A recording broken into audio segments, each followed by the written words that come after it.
भक्तगणों, आज नवरात्रि का 5वां दिन है और नवरात्रि के 5वें दिन में माँ दुर्गा की स्कंद माता के रूप की पूजा की जाती है। इन्हें पदासुना देवी भी कहते हैं। कुमार कार्तिकेय की माता होने के कारण इनका नाम स्कंद माता पड़ा। स्कंद माता मोक्ष प्रदान करने वाली देवी है। स्कंद माता को केले का भोग लगाया जाता है।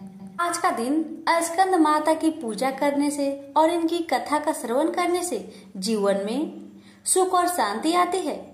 स्कंद माता मोक्ष प्रदान करने वाली देवी है। स्कंद माता की 4 भुजाएं हैं। इनके दाहिनी तरफ की नीचे वाली भुजा जो ऊपर की ओर उठी हुई है उसमें कमल पुष्प है। बाएं तरफ की ऊपर वाली भुजा में वर मुद्रा तथा नीचे वाली भुजा जो ऊपर की ओर उठी है उसमें भी कमल पुष्प ली हुई है। ये कमल के आसन पर विराजमान रहती है। माना जाता है कि स्कंद माता अपने भक्तों से बहुत जल्दी प्रसन्न हो जाती है। ऐसी मान्यता है कि स्कंद माता की पूजा करने से मोक्ष के द्वार खुल जाते हैं। वही निसंतान को माता के आशीर्वाद से संतान प्राप्ति होती है। इस दिन पीले रंग के कपड़े पहने जाते हैं। स्कंद माता को केले और केले से बनी चीजों का भोग लगाया जाता है। स्कंद माता की पूजन विधि। नवरात्रि के 5वें दिन स्नान आदि से निवृत्त होकर पीले रंग के कपड़े पहनकर माता की पूजा करें। स्कंद माता का स्मरण करें। इसके पश्चात स्कंद माता को अक्षत, धूप, गंध, फूल अर्पित करें। माना जाता है स्कंद माता की पूजा करने से भगवान कार्तिकेय भी प्रसन्न होते हैं। माता को बतासा, पान, सुपारी, लौंग का जोड़ा, किशमिश, कमलगट्टा, कपूर, गूगल, इलायची आदि भी चढ़ाए। फिर स्कंद माता की आरती करें। स्कंद माता की आरती। या देवी सर्वभूतेषु माँ स्कंद माता रूपेण संस्थिता नमस्तस्यै नमस्तस्यै नमस्तस्यै नमो नमः। आइए सुनिए कथा। माता की कृपा प्राप्त करने के लिए कथा को पूरा जरूर सुनेगा। कमेंट बॉक्स में माता रानी की जय अवश्य लिखे। कथा इस प्रकार है। एक बार भगवान शिव कैलाश पर्वत पर समाधि लगाकर बैठ गए। वर्ष पर वर्ष बीतते चले लेकिन उनकी समाधि भंग नहीं हुई। इससे सृष्टि का कल्याण और संहार रुक गया। सृष्टि के कामों में रुकावट आने से ब्रह्मा, विष्णु तथा अन्य देवताओं को बहुत चिंता हुआ और वे भगवान शिव की समाधि भंग करने के लिए उपाय सोचने लगे। ब्रह्मा भगवान विष्णु से बोले, भगवान आप ही कोई उपाय बतलाए जिससे भगवान शिव की समाधि टूटे और वह सृष्टि के कल्याण और संहार का अपना उत्तरदायित्व पूर्ण करने में लगे। अगर सृष्टि का चक्र रुक गया तो संसार नष्ट हो जाएगा। विष्णु भगवान बोले, ब्रह्मा जी आपने ही तो इस सृष्टि को पैदा किया है, आपने ही विधान बनाया है, इसलिए आप ही कोई उपाय सोच सकते हैं। ब्रह्मा जी बोले, भगवान शिव की समाधि अगर हमने किसी उपाय से भंग कर भी दी तो वह कल फिर समाधि लगा लेंगे। मैं चाहता हूँ कि कोई ऐसा अस्थायी उपाय सोचा जाए कि सृष्टि का चक्र विधान के अनुसार चलता रहे। विष्णु जी बोले, हम जिस उपाय से अभी तक ऋषि मुनियों की तपस्या भंग करते आए हैं, क्या उसी प्रकार कामदेव को भेजकर भगवान शिव की समाधि भंग नहीं की जा सकती? भगवान शिव निर्विकार है, अर्थात उनके मन में ना तो कोई विकार है और न पैदा किया जा सकता है, इसलिए यह उपाय कारगर सिद्ध नहीं होगा।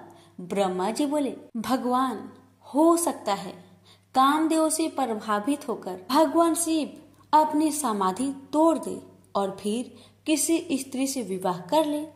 विवाहित होने के बाद उनकी आए दिन की इस समाधि से मुक्ति मिल जाएगी। विष्णु जी बोले, लेकिन पितामह आपकी नजर में क्या कोई ऐसी कन्या है जो निर्जन पर्वत पर रहने वाले शिव को पति रूप में स्वीकार कर ले?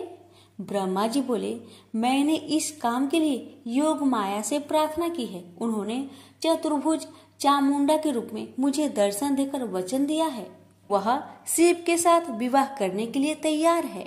माँ भगवती अपने वचन का पालन करने के लिए प्रजापति की पुत्री के रूप में जन्म ले चुकी है।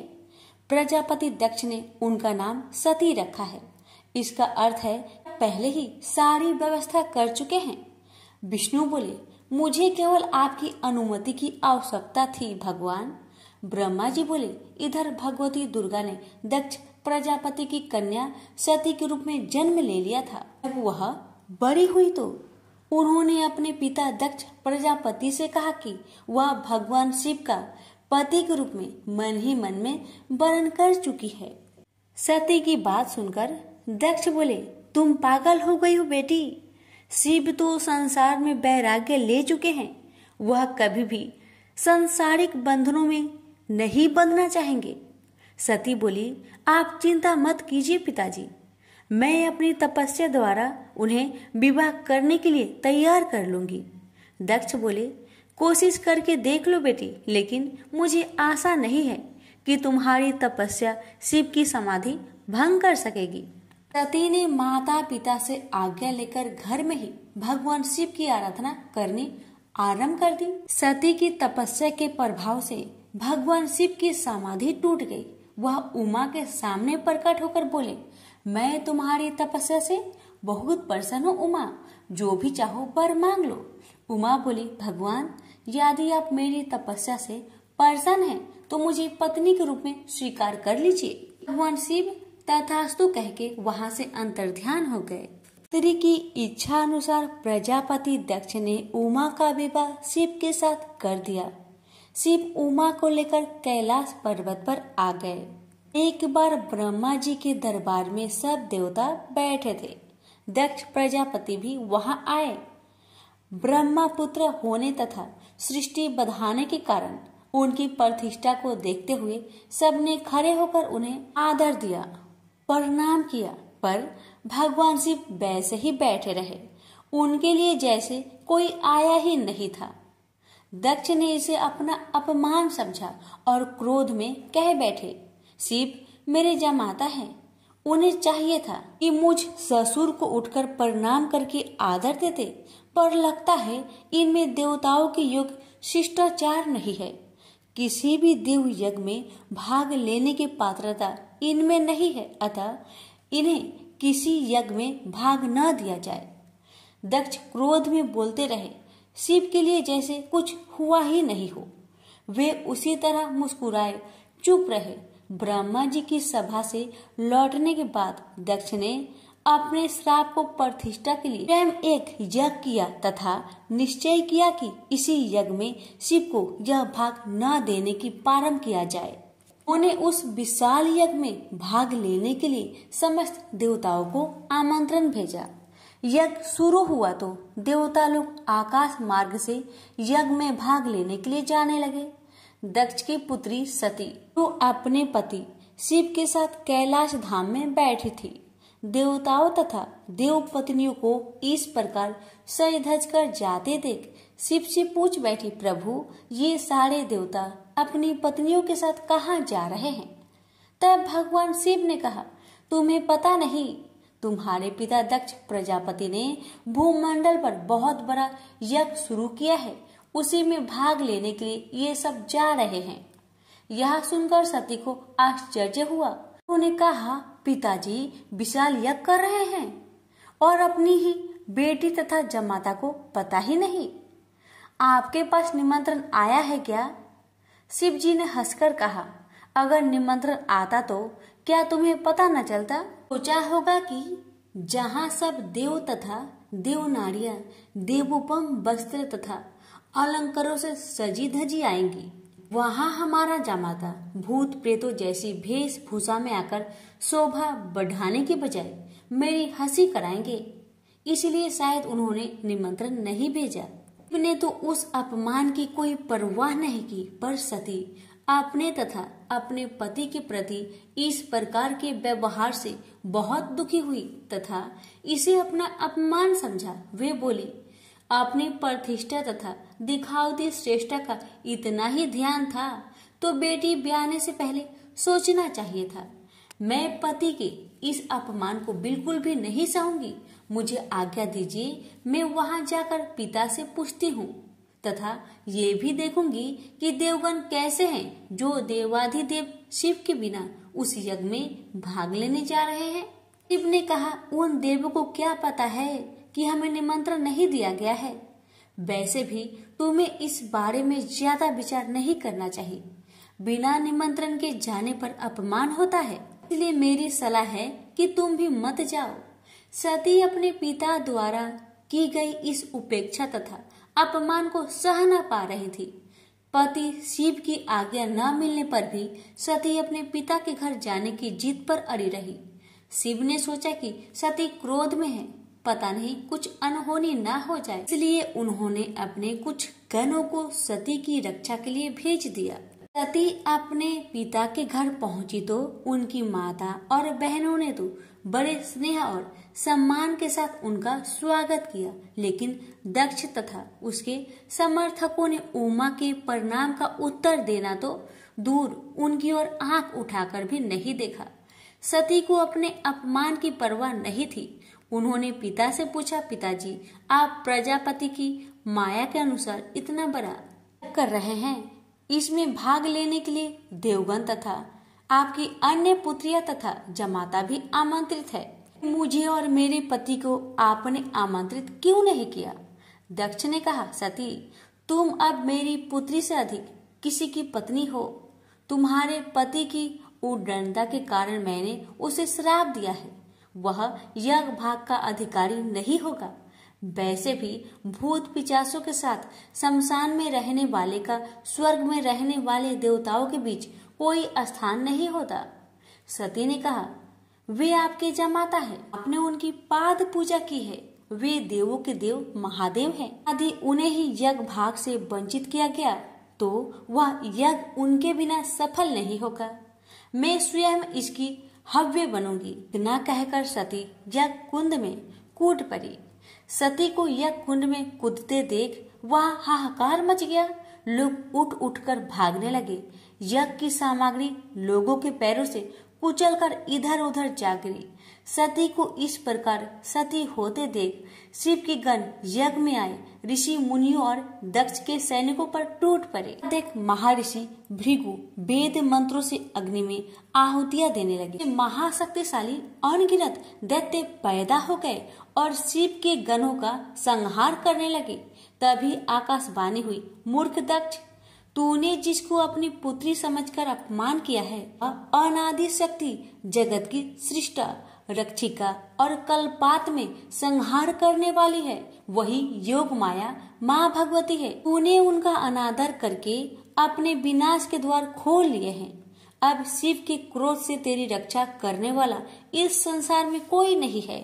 भगवान शिव के गण भागकर उनके पास पहुँचे और उन्होंने सती के सती होने की पूरी घटना सुना दी। उमा के सती होने की घटना सुनकर भगवान शिव के क्रोध की सीमा ना रही। उन्होंने अपनी एक जटा उखाड़कर पर्वत पर दे मारी, जिससे महाप्रलय के समान भयंकर शब्द के साथ ही महापराक्रमी वीरभद्र पैदा हो गया। वीरभद्र के उत्पन्न होते ही 10 दिशाएं कांप उठी। फिर शिव जी ने दूसरी जटा उखाड़कर एक चट्टान पर दे मारी, जिससे महाकाली उत्पन्न हो गई। उनका रूप इतना विकराल था कि उन्हें देखकर शिव के गणों में भी भय की लहर सी दौड़ गई। महाकाली के साथ ही काली, कात्यायनी, ईशानी, चामुंडा, मुंड, मर्दनी, भद्रकाली, भद्रा, वली और वैष्णवी भी पैदा हो गई। फिर भद्र ने कहा, भगवान आज्ञा दीजिए, मैं क्या करूं? यदि आपकी आज्ञा हो तो मैं क्षण भर में ही सारे समुद्र को सोख कर मुझे ब्रह्मांड को भस्म कर डालूं और सारे देवताओं और ऋषि मुनियों को भी भस्म कर दूं। शिव जी बोले, वीरभद्र, ब्रह्मा का पुत्र दक्ष यज्ञ कर रहा है, अत्यंत अभिमानी और मेरा विरोधी है। जाओ उसके यज्ञ का विध्वंस कर दो और वहाँ जो भी देवता, गंधर्व, ऋषि मुनि हो उन सबको भस्म कर डालो। फिर शिव ने महाकाली से कहा, महाकाली, तुम इन 9 दुर्गाओं को साथ लेकर वीरभद्र की सहायता करो। दक्ष उसकी पत्नी और बंधु बांधवों को मारकर उसके वंश को समाप्त कर दो। भगवान शिव की आज्ञा पाते ही वीरभद्र और भद्रकाली ने यज्ञ भूमि में पहुंचते ही जैसे प्रलय मचा दी। दक्ष की सेनाओं को समाप्त करके वे दोनों शिव जी के गणों के साथ जो भी सामने आया उसी को मौत के घाट उतारते चले गए। उन्होंने यज्ञ की वेदी तोड़ डाली, यज्ञ में काम आने वाली सारी वस्तुओं उठाकर नष्ट कर दिया। घबराकर दक्ष भगवान विष्णु से बोले, भगवान अब आप ही हमें सब संकटों से मुक्ति दिला सकते हैं। विष्णु बोले, दक्ष तुमने शिव जी का अपमान करके भयंकर अपराध किया है।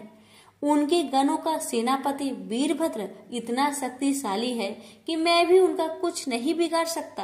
वीरभद्र ने ऋषि मुनियों और देवताओं को पृथ्वी पर पटक पटक कर मार डाला। भृगु ऋषि की छाती पर पांव रखकर उनकी दाढ़ी उखाड़ ली। शिव जी को देखकर हंसने वाले ऋषि पूषा के दांत तोड़ डाले और फिर वेदी के भीतर छिपे दक्ष को बाहर खींचकर उसका सिर हाथों से मोड़कर धधकते हुए अग्नि कुंड में फेंक दिया।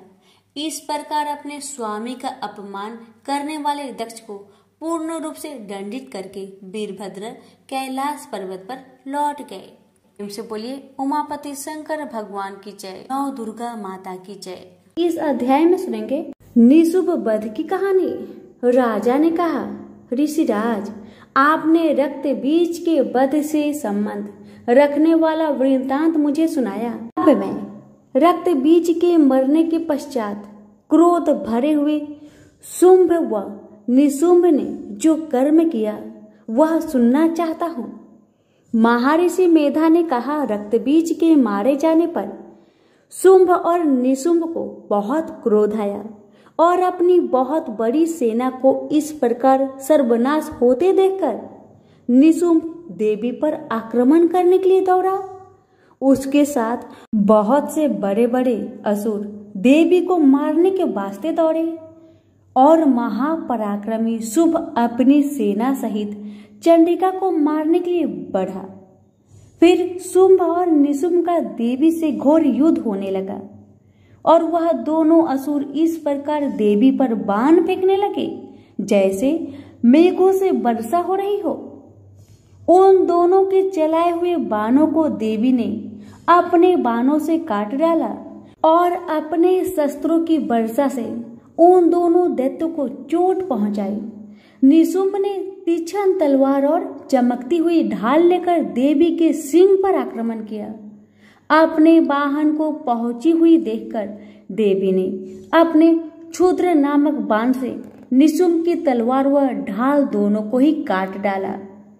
तलवार और ढाल कट जाने पर निशुंभ ने देवी पर शक्ति से प्रहार किया। देवी ने अपने चक्र से उसके 2 टुकड़े कर दिए। फिर क्या था, दैत्य मारे क्रोध के जल भुन गया। उसने देवी को मारने के लिए उसकी ओर शूल फेंका, किंतु देवी ने अपने मुक्के से उसको चूर चूर कर डाला। फिर उसने देवी पर गदा से प्रहार किया। देवी ने त्रिशूल से गदा को भस्म कर डाला। इसके पश्चात वह फरसा हाथ में लेकर देवी को और लपका। देवी ने अपने बाणों से उसे धरती पर सुला दिया। अपने पराक्रमी भाई निशुंभ के इस प्रकार से मरने पर शुंभ क्रोध में भरकर देवी को मारने के लिए दौड़ा। रथ में बैठा हुआ उत्तम आयुधों से सुशोभित अपनी 8 बड़ी बड़ी भुजाओं से सारे आकाश को ढके हुए था।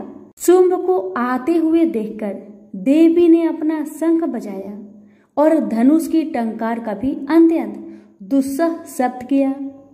साथ ही अपने घंटों के शब्द से, जो कि संपूर्ण दैत्य सेना का तेज को नष्ट करने वाला था, संपूर्ण दिशाओं को व्याप्त कर दिया।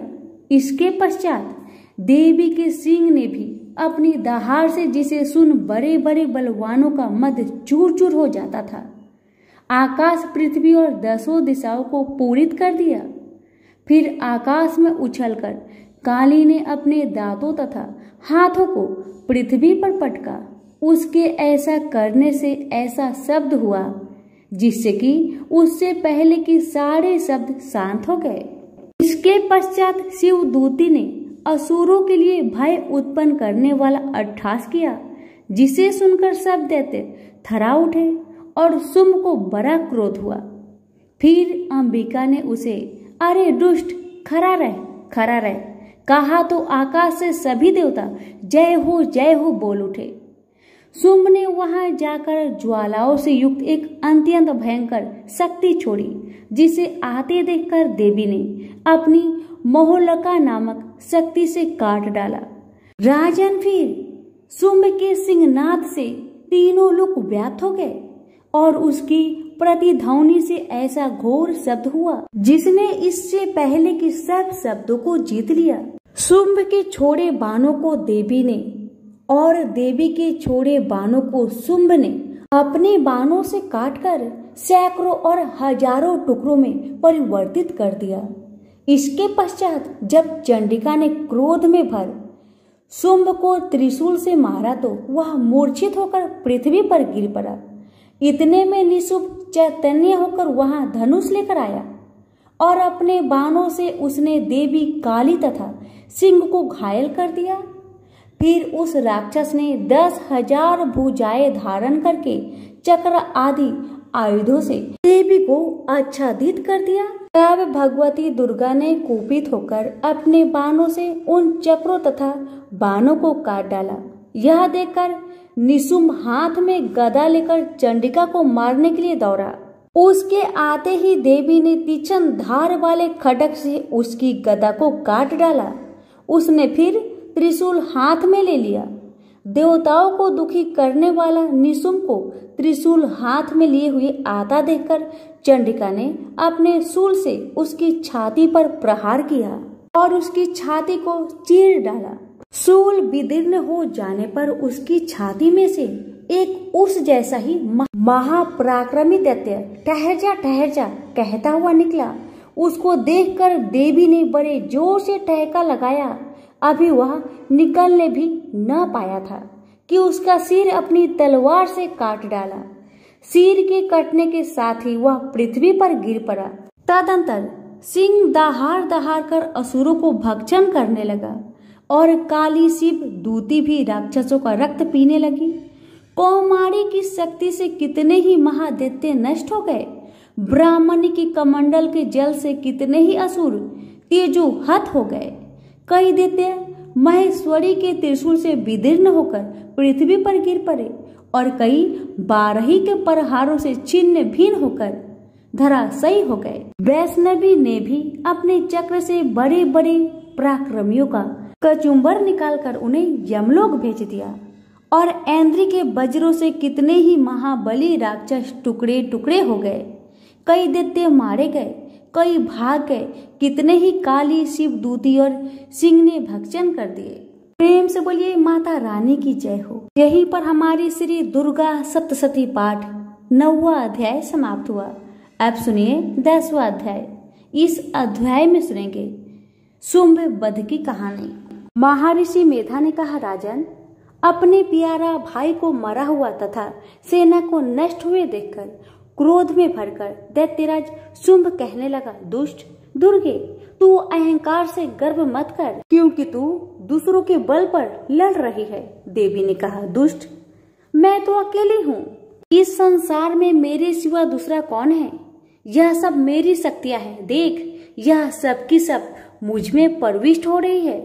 इसके पश्चात ब्राह्मणी आदि सब देवियां उस देवी के शरीर में लीन हो गई और देवी अकेली रह गई।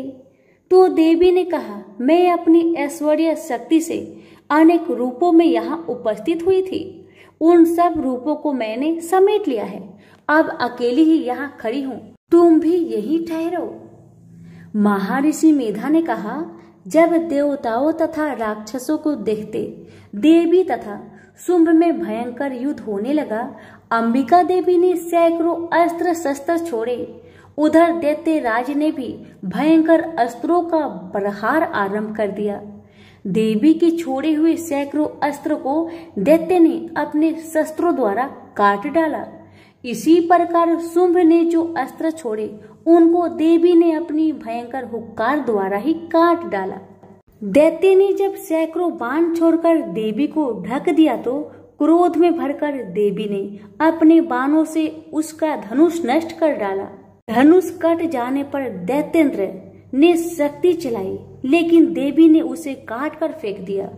फिर दैत्येंद्र चमकती हुई ढाल लेकर देवी की ओर दौड़ा, किंतु जब वह देवी के समीप पहुंचा तो देवी ने अपने तीक्ष्ण बाण से उसकी चमकने वाली ढाल को काट डाला। फिर दैत्येंद्र का घोड़ा मारा गया, रथ टूट गया, सारथी मारा गया।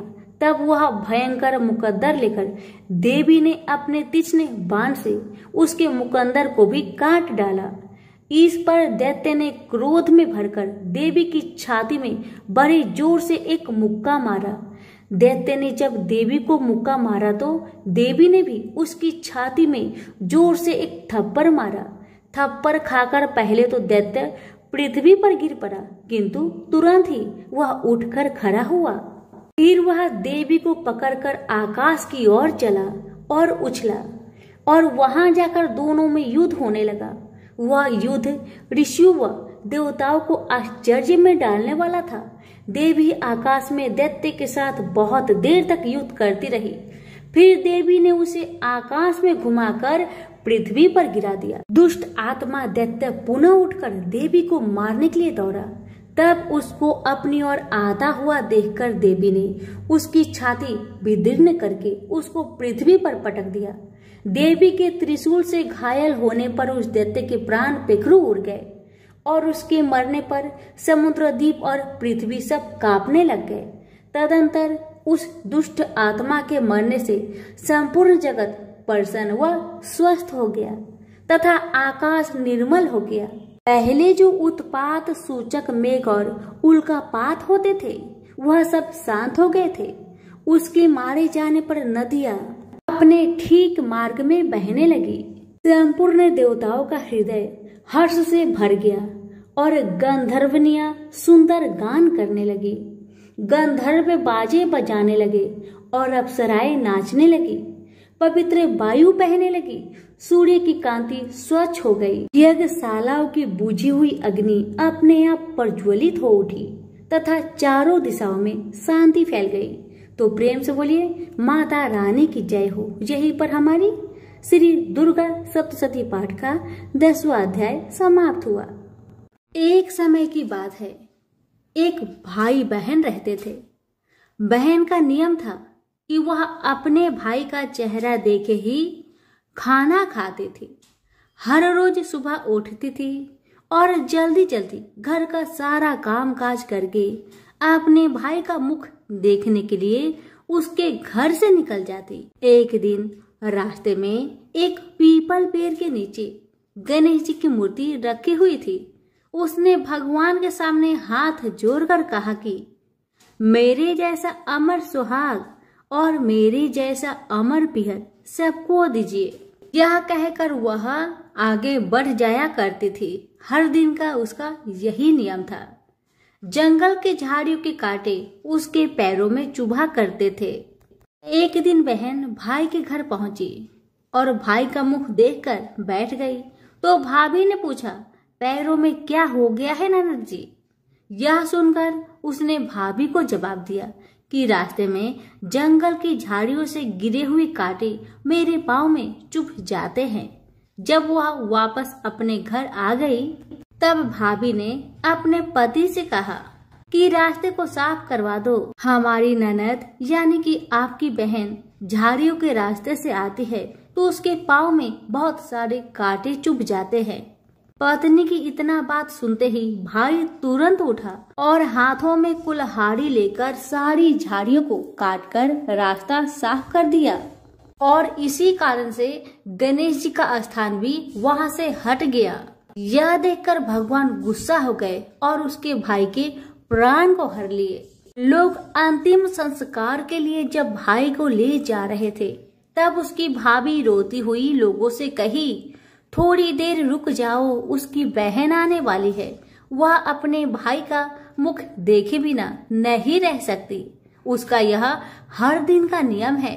तब लोगों ने कहा, आज तो देख लेगी पर कल कैसे देखेगी? रोज के दिन की तरह बहन अपने भाई का मुख देखने के लिए जंगल में निकल दी। जब जंगल में उसने देखा कि सारा रास्ता साफ किया हुआ है, तब वह आगे बढ़ी तो उसने देखा कि सिद्धि विनायक को भी वहां से हटा दिया गया है। तब उसने जाने से पहले गणेश जी को एक अच्छे स्थान पर रखकर उन्हें स्थान दिया और हाथ जोड़कर बोली, हे गणेश महाराज, मेरे जैसा अमर सुहाग और मेरे जैसा अमर पिहर सबको देना। और फिर इतना कहकर आगे निकल गई। लड़की की बात सुनकर भगवान गणेश सोच में पड़ गए, अगर मैं इसका नहीं सुना तो मुझे कौन मानेगा, हमें कौन पूजेगा। तब सिद्धि विनायक ने उसे पीछे से आवाज दिया कि बेटी, इस खेजड़ी की 7 पत्तियां ले जा और उसे कच्चे दूध में घोलकर भाई के ऊपर छींटा मार देना, वह उठकर बैठ जाएगा।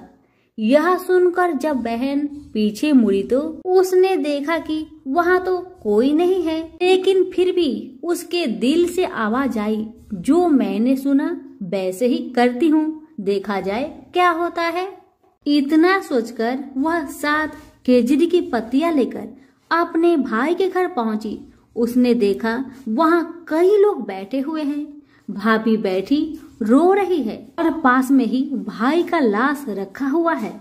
उसे रास्ते में जो आवाज सुनाई दी थी वही बात याद आई और उसने वैसा ही किया जैसे उसने सुना था। उसने खेजड़ी के 7 पत्तियों को बताए हुए नियम के तहत भाई के ऊपर इस्तेमाल किया। तब उसका भाई उठकर बैठ गया। भाई बोला बहन से, मुझे तो बहुत ही गहरी नींद आ गई थी। तब बहन बोली, यह नींद किसी दुश्मन को भी ना आए, और उसने सारी बात अपने भाई को बता दी। हे गणेश महाराज, जैसे आपने उस बहन की सुनी वैसे ही कहानी कहने वाले, हुक्कारे भरने वाले सभी की परिवार की सुनना और सभी के परिवार की रक्षा करना। सभी प्रेम से बोलिए गणेश महाराज की जय हो। बहुत समय पहले की बात है। एक गांव में 7 भाई और एक बहन रहा करती थी। वो सब कुछ सुनती, पर जैसे ही विनायक जी का नाम आता तो घगरा झटका कर चली जाती। हर रोज उसका यही आदत था, जब भी गणेश महाराज का नाम आता तो घाघरा झटका कर चली जाती। एक दिन उस लड़की की इस आदत पर विनायक जी बहुत नाराज हुए और गणेश महाराज उस बहन को भयभीत करने लगे। डर के मारे बहन का तो बुरा हाल हो गया, बेचारी सूखने लगी। अपनी बहन को सूखता देख 7 भाइयों ने आकर पूछा, बहन क्या बात है, तुम इतनी दुखी क्यों हो, मुझे बताओ। पर भाइयों के बार बार ऐसे पूछने पर बहन ने कुछ नहीं बताया। भाई असफल रहे। सबसे जो छोटा भाई था वह बहुत चतुर था, बहुत चालाक था। उसने आधी रात को अपना वेश बदलकर गणेश महाराज को पकड़ लिया और पूछा कि आप कौन हैं और मेरी बहन के साथ छल क्यों करते हैं। भाई की बातें सुन गणेश जी बोले, मैं तो गणेश महाराज हूँ, तेरी बहन सारी बातें सुनती है, पर जैसे ही मेरा नाम आता है तेरी बहन दूर चली जाती है, इसलिए मैं उसे डराता हूँ। भाई ने पूछा कि आप इसका उपाय बताए तो गणेश जी बोले कि कोई भी कहानी कहो तो गणेश जी की कहानी कहे बगैर नहीं उठना चाहिए। बहन ने उस दिन से नियम रखा कि वह रोज गणेश जी की कहानी सुनेगी और कहानी सुनने के बाद ही कुछ खाएगी, और बहन हर रोज ऐसा ही किया। अब तो बहन कहानी सुनने के बाद ही कुछ खाया करती थी। इस तरह से गणेश जी महाराज बहन पर प्रसन्न रहने लगे और उसकी सारी मनोकामनाएं को पूरी करने लगे। गणेश महाराज की आशीर्वाद से उस बहन को अच्छा घर और अच्छा वर मिला। तो प्रेम से बोलिए गणेश महाराज की जय हो। एक बार एक मेढक और मेढकी तालाब में साथ रहते थे। मेढक गणेश जी का बहुत बड़ा भक्त था। वह हर रोज गणेश जी की पूजा करता था। वह कुछ काम न करता, बस गणेश जी का नाम जपता रहता। मेढकी उससे बहुत परेशान थी। एक दिन मेढकी ने गणेश जी की मूर्ति छिपा दी। मेढक आया और गणेश जी की मूर्ति के बारे में पूछने लगा तो मेढकी ने बोला कि मुझे नहीं पता। एक दिन एक औरत उनके तालाब के पास आई और उसने अपने मटके में पानी भरने लगी। जैसे ही उसने पानी भरा वैसे ही मेढक और मेढकी उसके मटके के अंदर चले गए। घर जाकर उस औरत ने पानी गैस पर रख दिया। मेढक और मेढकी भी साथ में जलने लगे। मेढकी मेढक को बोलने लगी कि तुम तो गणेश जी की बहुत बड़ी भक्त हो, तो बोलो गणेश जी को हमें बचाए। मेढक ने यह सुनकर गणेश जी का नाम जपना शुरू कर दिया। थोड़ी देर बाद एक सांड आया और अपने दोनों सींग मटके पर जा मारा और मटका जमीन पर गिरकर टूट गया और दोनों बच गए। मेढक ने घर जाकर गणेश जी की मूर्ति मेढक को लौटा दी और उसने भी गणेश जी का पूजन करना शुरू कर दिया। तो प्रेम से बोलिए गणेश महाराज की जय हो।